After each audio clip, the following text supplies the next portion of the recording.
ali naquela plataforma.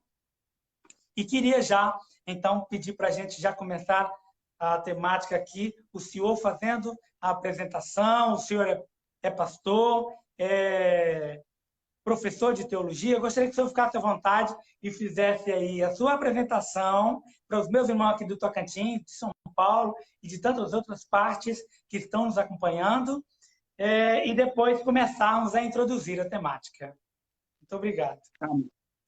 Cantor Beto Chaves, Deus abençoe, muito obrigado pelo convite de estar dividindo aqui a tela do Facebook com o senhor para falar de um assunto interessante. Eu me chamo Oswaldo, sou pastor, sou professor na área de teologia, aqui na Faculdade Teológica Ibeté, em Mogi das Cruzes. Ela é de Suzano, mas eu tenho alguns núcleos em Mogi das Cruzes, onde eu dou aula, tá bom? E sou pastor aí, graças a Deus, servindo ao reino de Deus já há algum tempo. Tenho formação em teologia aí pelo MEC, formação em teologia pela ETAL, formação em teologia pelo CFT, formação em teologia pelo Seminário Batista, algumas formações da área de casais, onde a gente trabalha bastante, e o Ministério de Ensino Afinco, sempre à luz da Palavra de Deus. E hoje nós vamos, em nome de Jesus Cristo, aqui, trabalhar a matéria de angelologia. Sem perda de tempo, né? Vou agradecer aí também o pastor Gutenberg Pimentel, que o senhor acabara de citar. Deus abençoe aí por nos prestigiar, tá bom? A Ana, o Paulo já está chegando aí também. Deus abençoe. Tem outros irmãos entrando. Deus abençoe também os nossos irmãos. E hoje a nossa matéria, cantor Beto Chaves, é angelologia. E eu já queria começar justamente pela expressão, porque muitas das vezes, o que acontece? Você vai em alguns estudos bíblicos e as pessoas dizem, vamos estudar angiologia. Angiologia não é um ramo da teologia sistemática.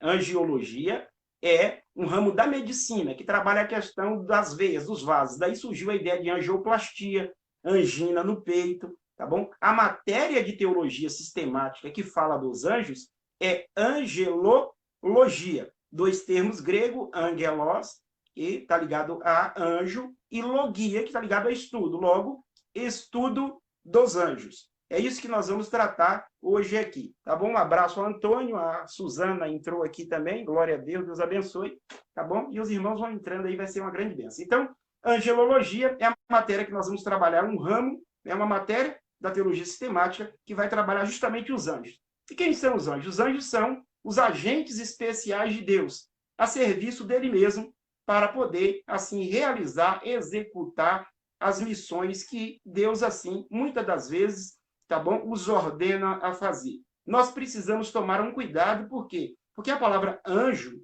ela significa mensageiro.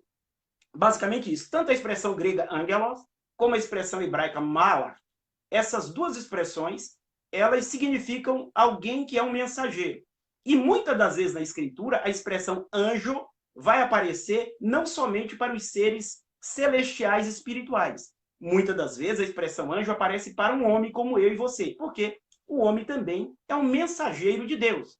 E nós precisamos tomar cuidado para quê? Para não confundir quando a Bíblia chama um homem de anjo, dizendo que ele é um mensageiro de Deus, um porta-voz de Deus, e não confundir quando ele está falando de um ser espiritual. Então, sempre o que vai determinar se eu estou falando de um ser espiritual ou se eu estou falando de uma pessoa comum é o que esse versículo está inserido. Então, nós vamos trabalhar já essas duas distinções aqui, quando está falando de pessoas como eu e o senhor, e os demais estão me ouvindo, e quando está falando de seres espirituais. Eu queria que o senhor me ajudasse na leitura de um texto, Mateus capítulo de número 11, versículo de número 10. Essa expressão vai aparecer aí, anjo, mas anjo aí não é um ser celestial. E hoje nós vamos tratar dos seres celestiais, mas eu preciso fazer essa diferença, porque senão toda vez que a palavra anjo aparecer, alguém pode pensar, puxa vida, anjo? Então está falando de um ser celestial? Não. O contexto vai determinar. E esse, por exemplo, é uma das citações onde está falando de uma pessoa e não de um ser celestial.